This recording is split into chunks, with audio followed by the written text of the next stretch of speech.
He said, bro, I'm getting too much fucking money, bro. They gonna want to kill me, bro. They gonna want to kill me, bro. He said, "Why, bro?" He said, "Bro, if I ever found out," he said, "Bro, if they ever kill me, bro, I want you to go on live, nigga, and talk your shit, bro. If they ever kill me, bro, and it's not, nigga, exactly what I'm finna do, dog. Nigga, they ever kill me, bro, they go on live, nigga, talk your shit. Yeah, I'm finna talk my shit, nigga. Talk about nigga, kill me, nigga, go on live, nigga, and let everybody know. I'm finna let every motherfucking body know, nigga. Straight up, nigga. That was my motherfucking brother, nigga. Fuck wrong with y'all niggas, bro.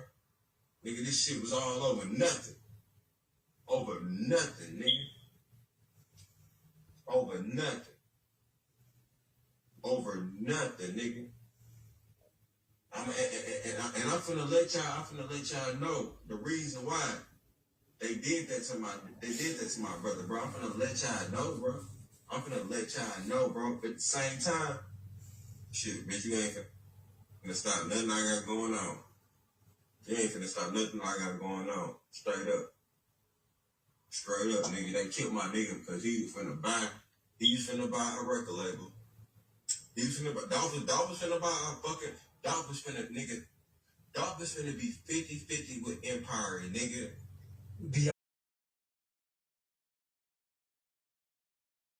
Don People's Deadbolt. Let's talk about it.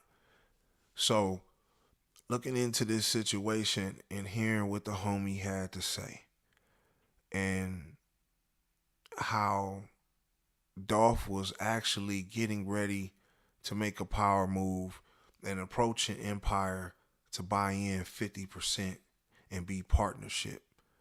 51-49. That's powerful, man. And to know that my man was making those type of moves, first off, I gotta congratulate him. But it's crazy because when you're doing deals with the devil, these is the type of results that you're gonna get.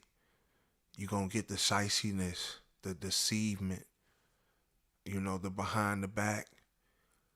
And 4 days later, you end up dead in your own hood. It got everybody scratching their heads. Obviously, Memphis is in an uproar. They're looking, trying to find out who it could be. What hood are these killers attached to? Nobody knows. I think it's a situation it's worth looking into now. Does Ghazi have something to do with these artists ending up mysteriously dead? Now, I know everybody's pointing that he's taking insurance policies out on a lot of his artists, and probably all of his artists. But that really ain't the red flag for me, because I think all the labels have some type of insurance policy, just like a employer would have over you if something was to happen. It makes good business sense to do that, right?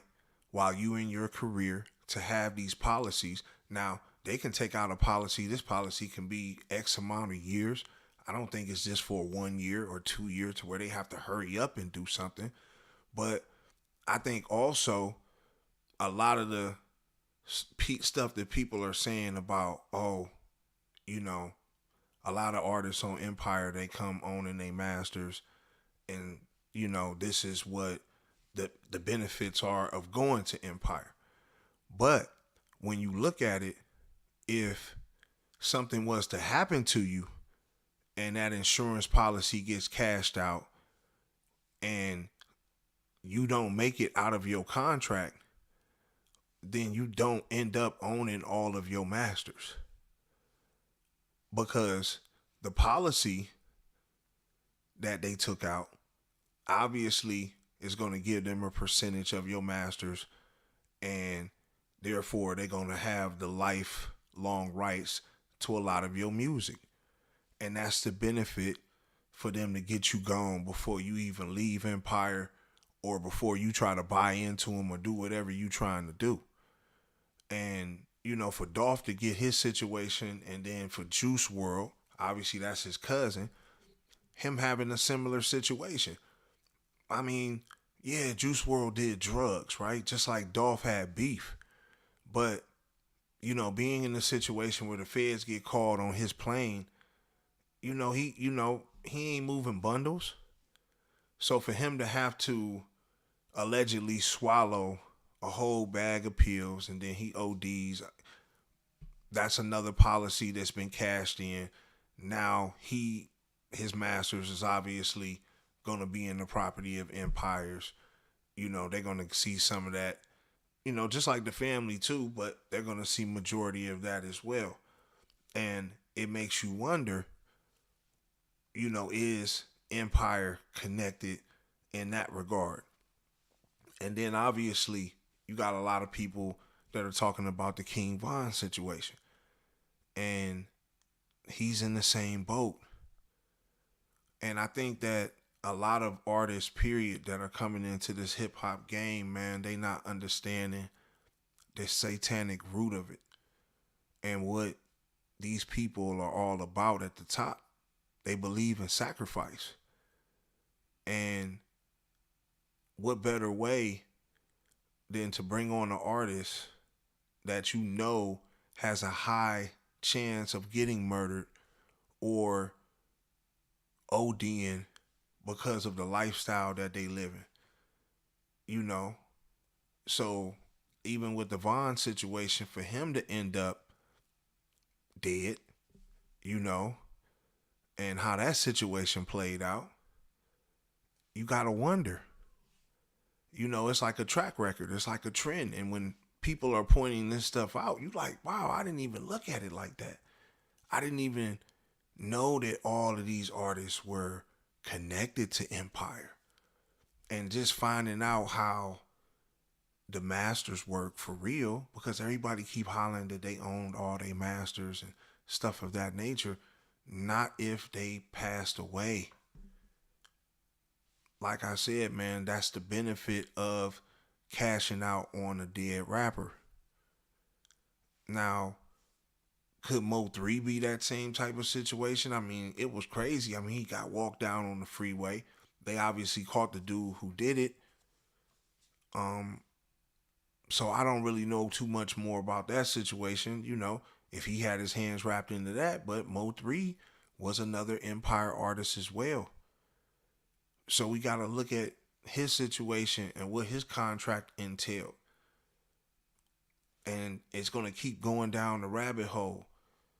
And you got to wonder, is there some type of track record that you can put back and say, wow, they really sacrificing the rappers and cashing out?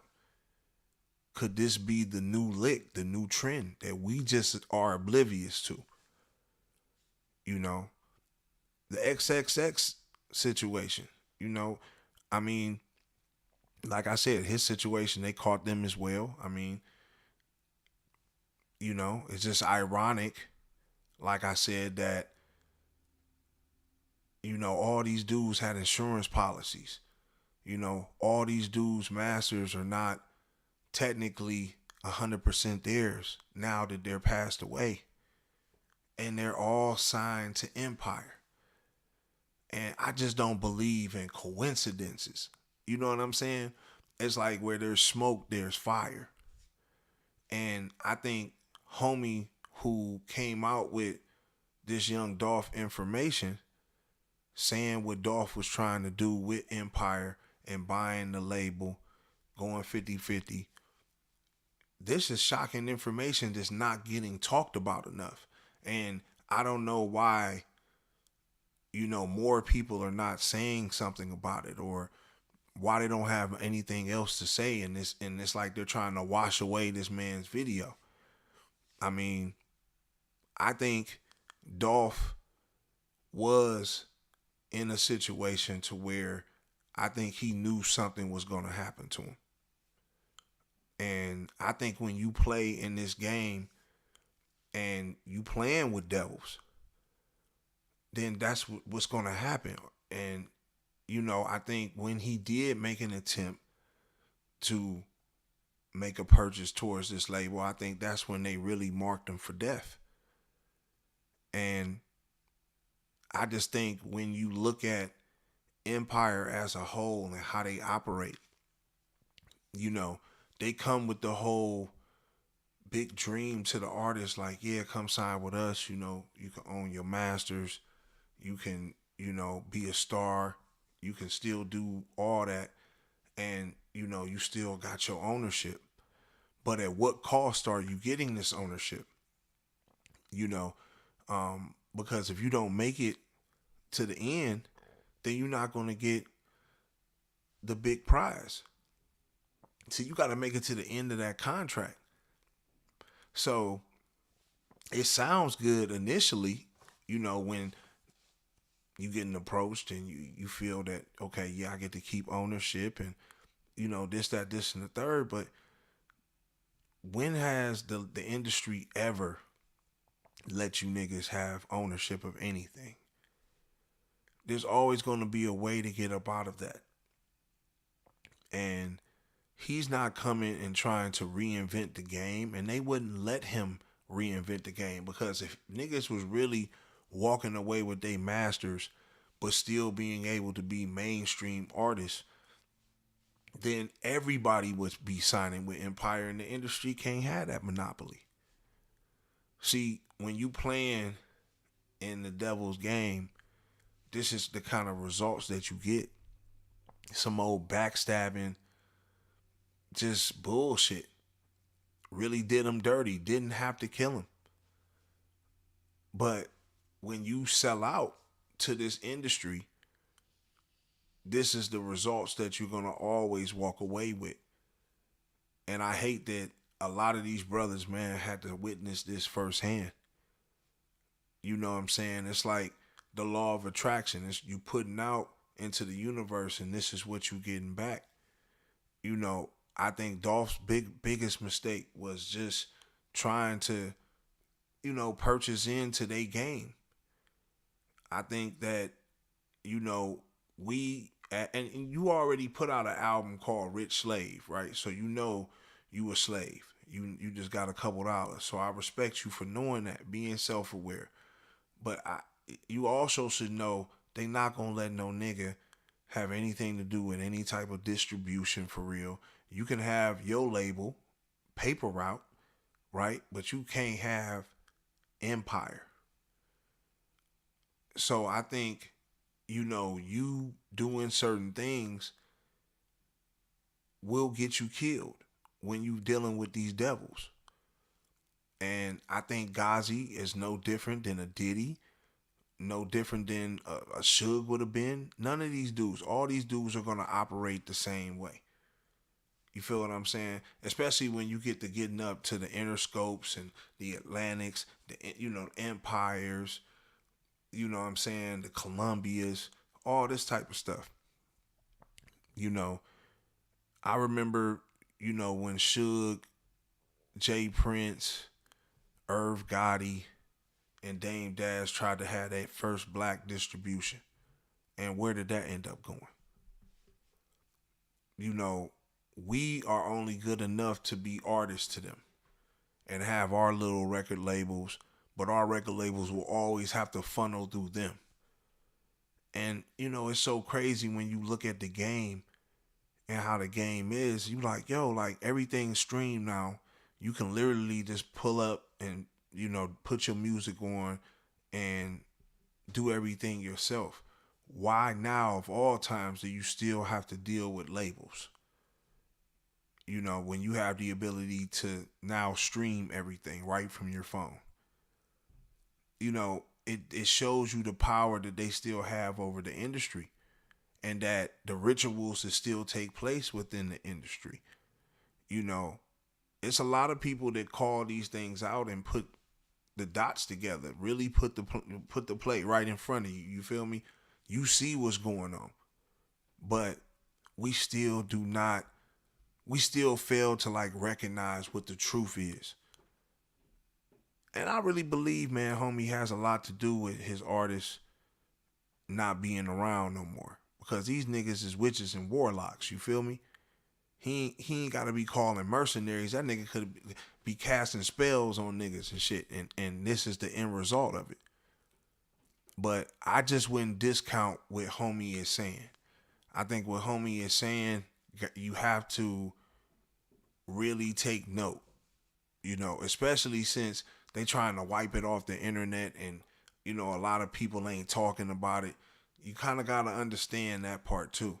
So that's the thing that now got me wondering, like, yo, man, is homie really on to something?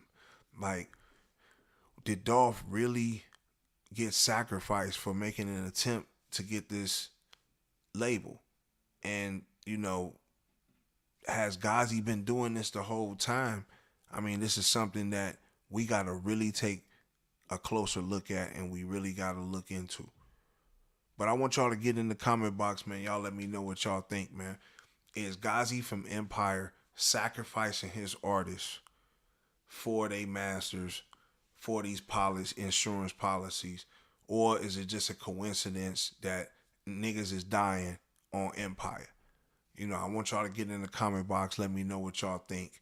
Like, subscribe, hit the notification tab so y'all can tap in every time I drop a video. It's your boy Don Peoples. Deadbolt. Gone.